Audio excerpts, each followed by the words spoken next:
to, Nicola? Found the flower essence.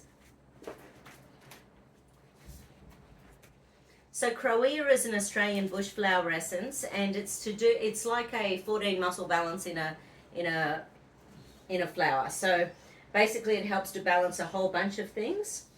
The negative components, or the unbalanced components of it, are feeling ungrounded fears and continual worrying.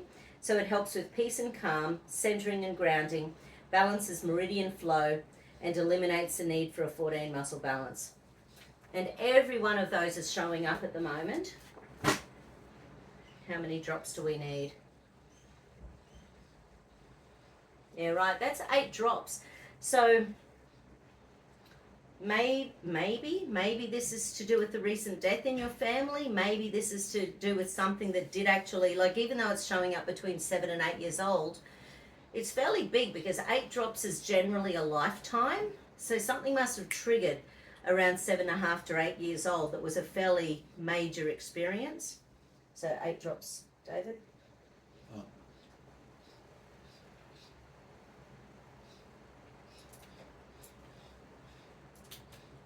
Can I make a comment on that? Yep. Trauma will often come up 20 to 40 years after an event when somebody's triggered, and the past, present and future part of the brain overlap, and often what happens when the symptoms come up, the past and the present are fusing neurobiologically.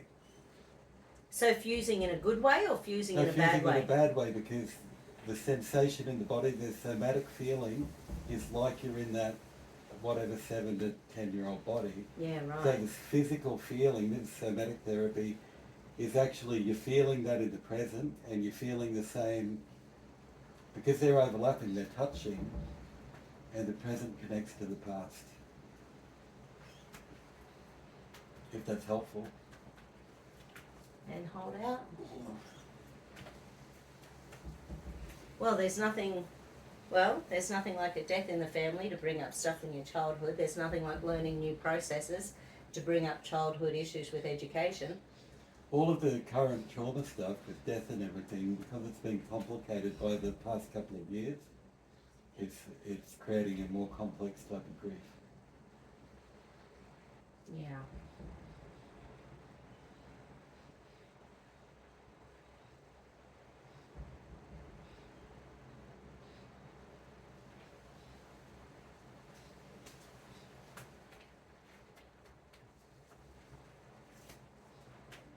So let's go have a squiz. So that fastigial nucleus showed up again, and then we're going into an area of the brain called the periaqueductal grey matter and the periventricular grey matter. Now these two pathways are to do with behavioural reactions of fight and flight. So it's like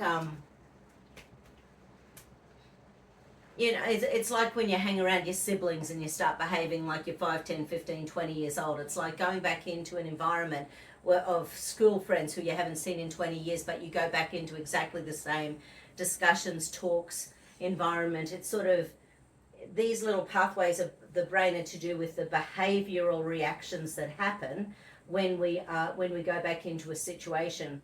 So there's something going on at the moment that's quite...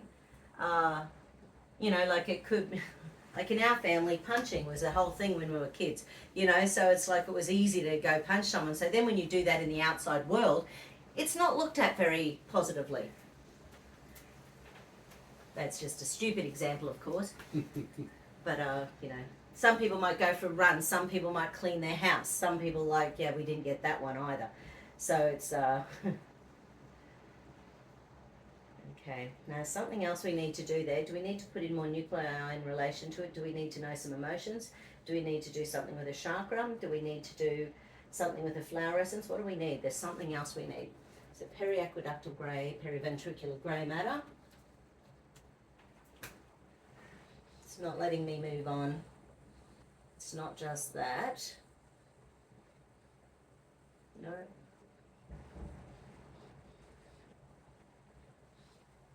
There's an electrical blockage with the energy going through the body. Auric fields. Okay, so should I do auric fields with the Crowea? So the Crowea was jamming it, so what I'll do is use the Crowea flower essence. Just pop it in the palm of my hand. Just so use that energy over your aura. Help to shift that.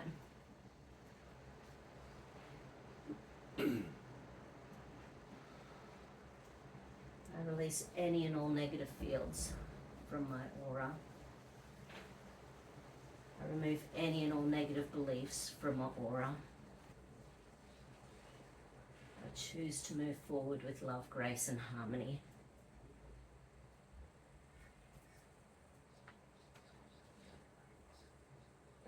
Okay. Something just blew your throat chakra. It was fine before we did that. And the 8th chakra. So the throat chakra. So if you want to just energetically think about the energy underneath your feet, Nicola, or if you can sit with your feet together and get your feet to actually touch, that'll help to integrate that. So I'll see which one's the priority. Yeah, the 8th chakra is the priority. So it combines with the ethmoid and the adrenals. It integrates the 7th chakra, and it really integrates us with the earth grid interface.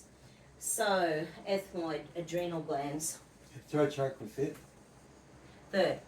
Oh, from here. 1, 2, 3. Yeah. So 8th chakra, adrenals, ethmoid, bones. And hold. Is the 8th chakra the base chakra? And hold. No. Oh. So base chakra is This here. one? Yeah, base is here. That's sacral. Sacral. Sacral's here, base is here, 8th is on the bottom of the feet. Oh, really? I didn't So know. it integrates us into Mother Earth. Yay for the mother. Yay, Mum. Okay. So that combination of the 8th chakra, the adrenal glands, and the ethmoid bones are in 3rd stage stress. So that's chronic fatigue of that chakra within this context of The 8th chakra. the 8th. And because it integrates the other 7 chakras, that's why it showed up. Well, I don't know if that's why, but it showed up as a priority to Shimi. Now, in relation to the 8th chakra, we've got to charge up or balance the reticular activating system. So the RAS controls what hormones you release when something new happens in your world. So here's low serotonin. So firstly, we need to integrate the 8th chakra with the serotonin. So I'll just sort of hold these until I get a pulsing on the serotonin point.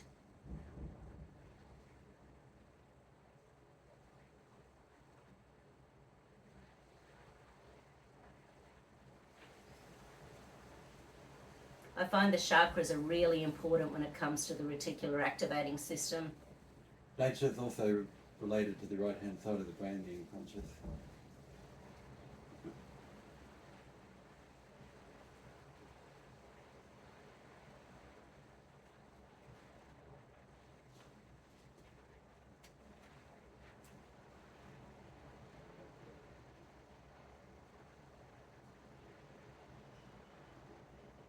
There's another RAS circuit, so this is still in relation to the 8th chakra, yep.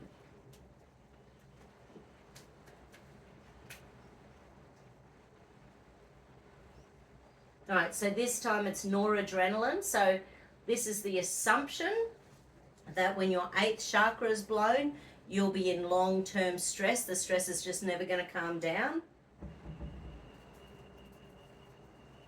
And same again, we need to connect that noradrenaline energy with the 8th chakra.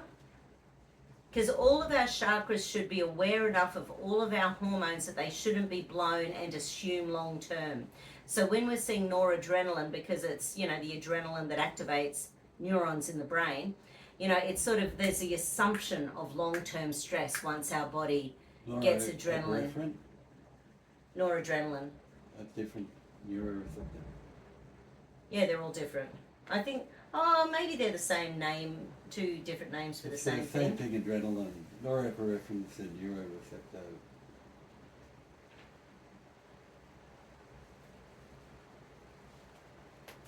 As opposed to the hormone. Yes. Yeah, so this is the hormone. Facilitating.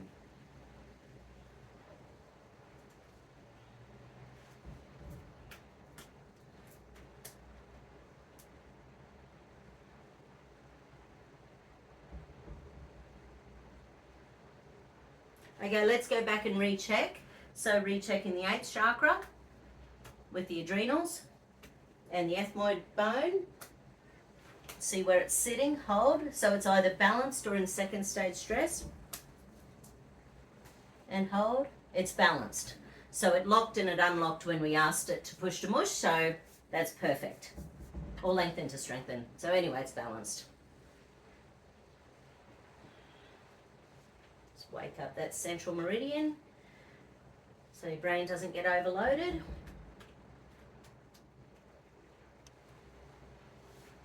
Okay. Is there more in the periventricular? There's still something in the periventricular survival system we need to do. So pop in those finger modes again.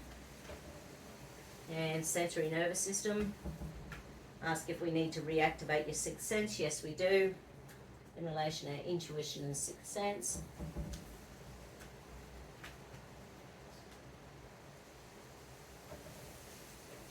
Okay. So funny, now we're in part of this circuit, the orbitofrontal cortex is showing up again. So that's that one again to do with conflict. Limbic CV23. Okay.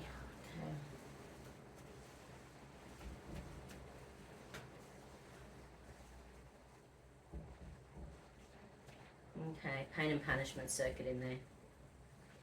So are we in the same loop? No. Okay, so we've just continued on, but we're just, right. So it feels like we're in the same loop, but we actually have gone just deeper, and we just did another little part of the brain that's holding on to this pattern again. Do we need more information on this pain punishment circuit? No, we don't. Okay.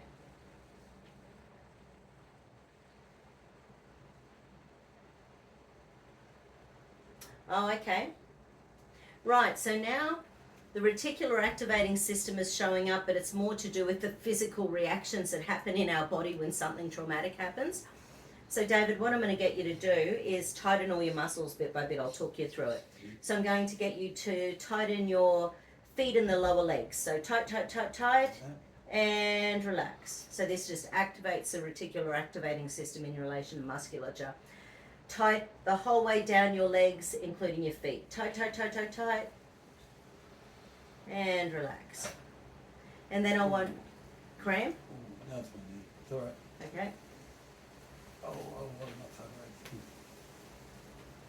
not Okay, so then lower back and buttocks. Tight, tight, tight, tight, tight. And relax. And then your whole spine, everywhere you can feel it in your back. Tight, tight, tight. And relax. And your shoulders. Tight, tight, tight, tight, tight. And relax. Then all the way down to your fingertips. So shoulders to fingertips. Tight, tight, tight, tight, tight. And relax. Oh, I know what primitive reflex you've got jammed. I didn't isolate that. No, that was funny. No, I'll tell you about that in a sec. Okay. Then I'll get you to tighten your neck. And relax. Now, is there anywhere on your body you can feel that doesn't feel like it's been worked? A jaw. Your jaw. Okay, good one. So however you want to do your jaw, whether it's, yep, that's it. So tight, tight, tight, tight, tight, and relax. And even give you jaw. My eyes. Yeah, eyes, good one. Tight, tight, tight, tight, tight, and relax. How's that feeling? Okay. So what we're doing there, Nicola, is taking in all that musculature. Now I'm going to go check the RAS because that's what the body asked us to do. So...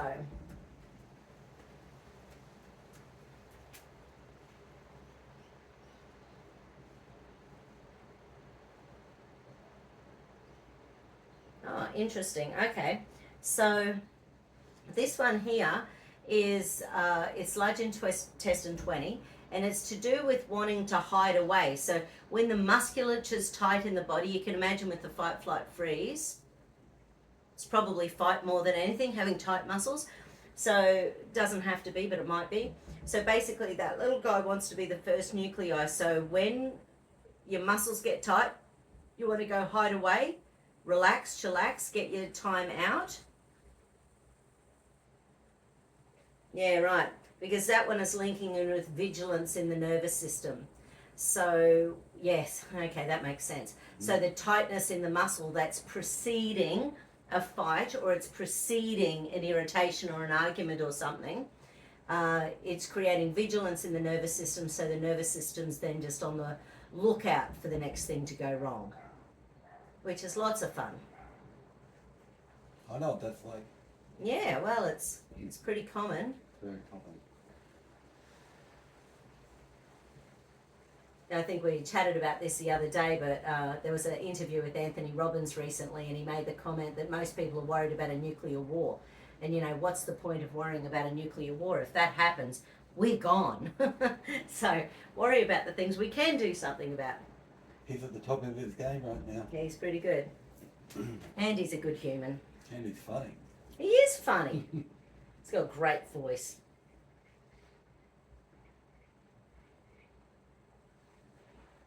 Beautiful. Okay, we may be, either that or we're jammed, but I'm just going to go in and check your deep survival pattern now. So it was deep hidden survival. And hold. Now, just for fun, let's go back and recheck adrenals. Hold up for me. And hold. Sorry about that. That's all right. And deep survival, hold. Hidden deep survival, hold. Beautiful. Okay, so they're all clear. So now let's go see what the next priority is. Okay, so the next priority is it. So adrenal survival, deep survival, hidden deep survival, celestial circuit. Okay, so let's, so that you can read, I know we've done this one before, Nicola and foundations, but we'll stop and start it again because I'll do a few extra little things.